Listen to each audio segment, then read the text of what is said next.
élections municipales à Montmagny, la course s'ouvre officiellement le 19 septembre prochain. Kamouraska vise une reconnaissance internationale avec son Festival des champignons. 56 fermes accueillent le public partout au Québec.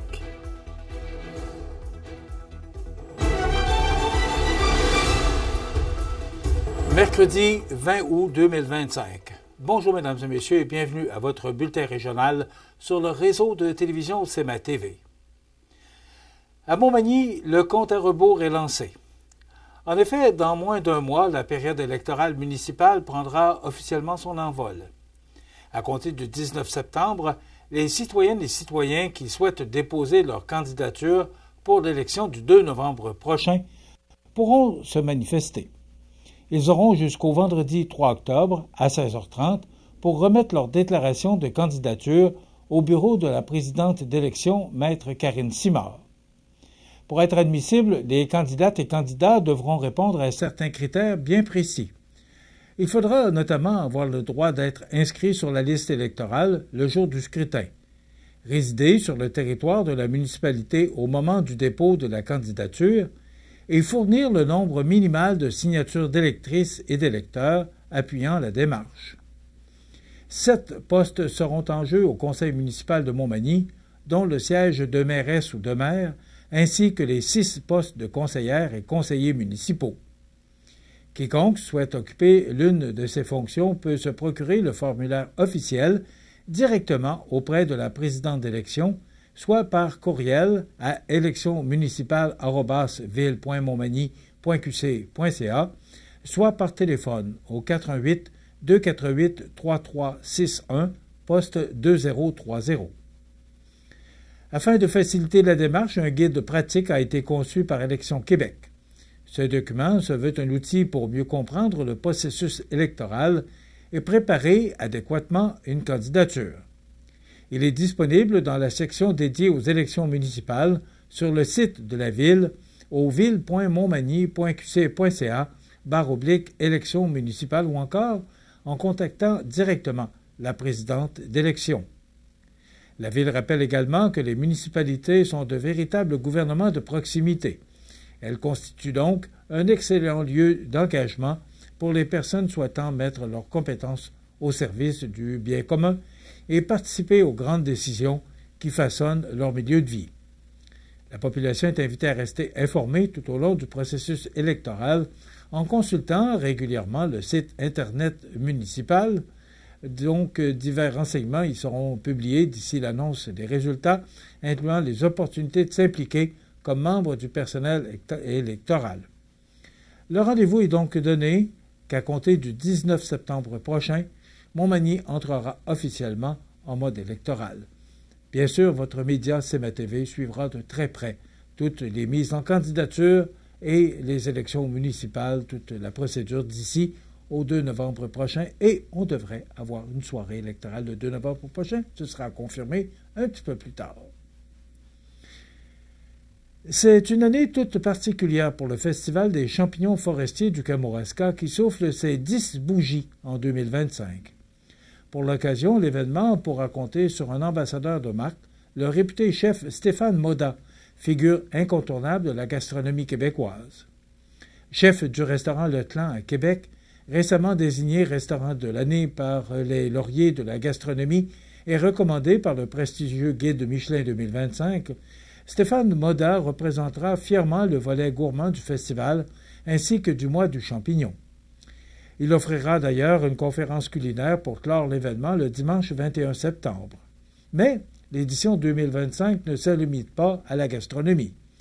Le Kamouraska est en pleine effervescence puisqu'une délégation de l'Institut mycologique européen sera sur place du 19 au 21 septembre pour analyser la candidature du territoire afin d'intégrer le réseau International Friendly Fungi Forest.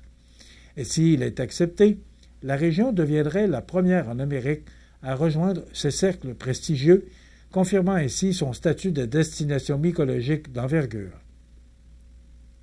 Le préfet de la MRC de Kamouraska, Sylvain Roy, voit dans cette reconnaissance une véritable consécration. Ce serait une façon exceptionnelle de souligner 15 années de développement mycologique, une fierté et un gage de dynamisme pour notre région. La programmation du festival promet d'être riche et diversifiée. Outre la gastronomie, les visiteurs pourront explorer la zone atelier et démonstration culinaire, le marché aux champignons des jardins, des conférences scientifiques, sans oublier des espaces dédiés à la famille, aux expositions et à l'innovation agroalimentaire. Sur le plan culturel, l'ambiance festive sera au rendez-vous avec des spectacles musicaux, des expositions d'art, une toile collaborative, ainsi que la performance de l'ensemenceuse. Le samedi soir s'annonce particulièrement animé avec le quiz spécial mycologie, le concert du Saint Swing de Kamouraska et un set électrisant signé DJ Nordic. Le mois du champignon, qui s'étend tout au long de septembre, rassemblera près de 40 entreprises de la région, offrant menus, produits et expériences autour du thème des champignons. Un concours permettra également de remporter un forfait mycologique d'une valeur de 500 $. Pour le député de la Côte-du-Sud, Mathieu Rivet, l'importance du festival dépasse le simple volet festif. Le Festival des champignons forestiers du Kamouraska se taille une place de choix dans le paysage touristique du Bas-Saint-Laurent. C'est pourquoi nous avons choisi d'en être partenaire majeur, afin de souligner l'importance de la mise en valeur de nos ressources forestières. Propulsé par les députés du Bas-Saint-Laurent et de nombreux partenaires, l'événement se tiendra du 19 au 21 septembre à la place de l'Expo de Saint-Pascal. 56 fermes accueillent le public partout au Québec. Tous les détails après la pause. Le restaurant Pizzeria Porto Bellissimo, un incontournable à Saint-Jean-Port-Joli. Pizza débordante de garnitures, menus variés et abordables. Délicieux desserts avec des produits de grande qualité des gâteries de l'Ami. Porto Bellissimo et les gâteries de l'Ami, route de l'église à Saint-Jean-Port-Joli. Exploratiel à l'église de Saint-Pierre de la Rivière-du-Sud. Pour les petits et les grands, planétarium, télescope, réalité virtuelle, prise de photos d'une galaxie. Vivez une immersion unique sous les étoiles. Exploratiel à l'église de Saint-Pierre de la Rivière-du-Sud. Vous regardez CEMA TV, le réseau de l'information sur la Côte-du-Sud. Le 7 septembre prochain, les Québécoises et Québécois auront une occasion unique d'aller à la rencontre de ceux et celles qui les nourrissent au quotidien. En effet, l'Union des producteurs agricoles, l'UPA, tiendra la 21e édition des Portes ouvertes Mangeons local, un événement devenu incontournable qui se déroulera simultanément sur 56 fermes de la province, dont 7 situées en milieu urbain. De 10h à 16h, les visiteurs pourront vivre une immersion complète dans la réalité agricole grâce à des visites guidées, des ateliers, des animations, de l'autocueillette, des dégustations et des rencontres avec des animaux. Toutes les activités sont gratuites et accessibles à tous. Certaines des fermes participantes n'ouvrent leurs portes au public à cette occasion, ce qui rend l'expérience encore plus spéciale. L'événement vise à rapprocher le public des productrices et producteurs agricoles et forestiers en mettant en lumière leur savoir-faire, leur passion et leur engagement envers une agriculture durable. Depuis 21 ans, cette journée est un moment fort d'échange. S'intéresser à la profession agricole et choisir les produits locaux, c'est valoriser nos entreprises d'ici, a déclaré Martin Caron, président général de l'UPA. La porte-parole de l'événement, l'animatrice Marie-Ève Janvier, rappelle que les portes ouvertes ne sont pas seulement des visites de ferme, mais une rencontre humaine. C'est l'occasion de comprendre d'où viennent nos aliments et de découvrir les histoires derrière nos producteurs et productrices. Le ministre de l'Agriculture, André Lamontagne, invite la population à participer massivement, soulignant que cette activité fait rayonner l'agriculture québécoise aux 4 coins de la province et incite à consommer local. Pour planifier son parcours, le public est invité à consulter mangeonslocal.ca ou à télécharger l'application Mangeons local. Cet outil permet de créer un itinéraire personnalisé selon les activités et les intérêts. Avec l'appui de plusieurs partenaires, dont Desjardins, la Financière agricole du Québec et Aliments du Québec, cette journée festive et éducative s'annonce comme un rendez-vous incontournable pour découvrir, apprendre et surtout savourer le terroir québécois. Malgré les préoccupations environnementales croissantes, seulement 23 % des Québécois ont déjà osé acheter un appareil réfrigérant ou de climatisation usagé. C'est pour renverser cette tendance que l'organisme Go Recycle lance Go Réemploi, le premier programme nord-américain structuré pour encourager le réemploi de ces appareils essentiels.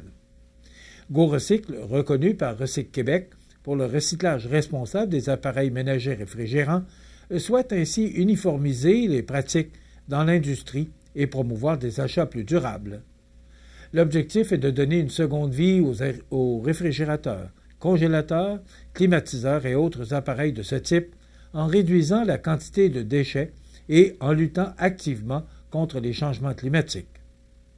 Selon un sondage léger, la méfiance des consommateurs face à la fiabilité des appareils usagés demeure un obstacle. Pourtant, cette perception évolue et l'intérêt pour des alternatives économiques et écologiques est bien réel. Le programme Go Réemploi, ce n'est pas seulement un bottin de revendeurs, car il regroupe déjà 36 points de vente dans des régions clés comme le Grand Montréal, la Capitale-Nationale, l'Estrie, la Mauricie, le Saguenay-Lac-Saint-Jean et les Laurentides. Ces partenaires s'engagent à offrir des appareils fonctionnels, exempts de rappel, réparés au besoin par des professionnels et couverts par une garantie. Les appareils en fin de vie sont ensuite recyclés selon les normes en vigueur. Go Réemploi identifie les acteurs qui respectent les meilleures pratiques et veulent réellement faire une différence, souligne Jules Foisy-Lapointe, directeur général de Go Recycle. Il précise que l'initiative permet de valoriser l'économie circulaire et d'appuyer des entreprises locales engagées. L'organisme ORAP, organisme communautaire qui soutient des centaines de personnes afin de lutter contre la pauvreté, partenaire de Go Réemploi, voit déjà les bénéfices de cette collaboration. Sa directrice générale, Valérie Bédard, parle d'une formule gagnant-gagnant. Pour nous, pour notre clientèle et surtout pour l'environnement. Go Recycle invite maintenant d'autres organisations à joindre le mouvement. Pour devenir partenaire du réseau Go Réemploi, il suffit de contacter l'équipe à l'adresse goreemploi@gorecycle.com.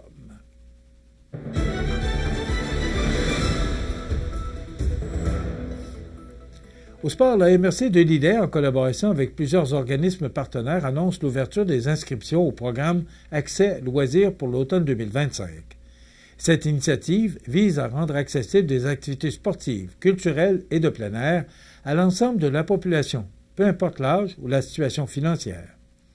3 séances d'inscription sont prévues afin de faciliter la participation des citoyens. La première aura lieu le mercredi 10 septembre de 14 à 19 heures à la Maison de la famille de la MRC de Lillet, située à Saint-Pamphile. Le même jour, une deuxième séance se déroulera à Sainte-Perpétue, dans la salle du conseil municipal, de 15h30 à 19h. Enfin, le programme se déplacera à Saint-Jean-Port-Joli le jeudi 11 septembre de 14h à 19h au Café culturel de Tempête, local de la CDC. Lors de ces séances, des personnes ressources seront présentes pour informer, accompagner et aider les citoyens à compléter leur inscription. Le but est clair, soit celui d'éliminer les obstacles financiers et permettre à chacun de profiter de loisirs de qualité. Le programme Accès loisirs constitue une belle occasion de briser l'isolement, de favoriser l'inclusion sociale et de stimuler la participation communautaire. Voilà ce qui complète votre bulletin d'actualité pour aujourd'hui, mercredi 20 août. Dans un moment, les prévisions de la météo.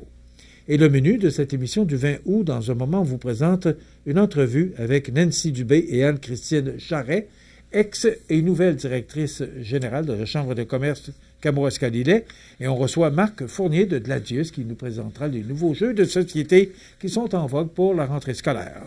Et bien sûr, les trouvailles d'André qui se retrouvera les trouvailles d'Audrey, je ne sais pas pourquoi je dis toujours André, c'est les trouvailles d'Audrey qui sera au restaurant à la Rive. Et voilà, ce sera les commentaires d'après ou de fin d'émission et les avis de décès. C'est le menu de cette émission du 20 août. Je vous souhaite donc une excellente émission à notre antenne.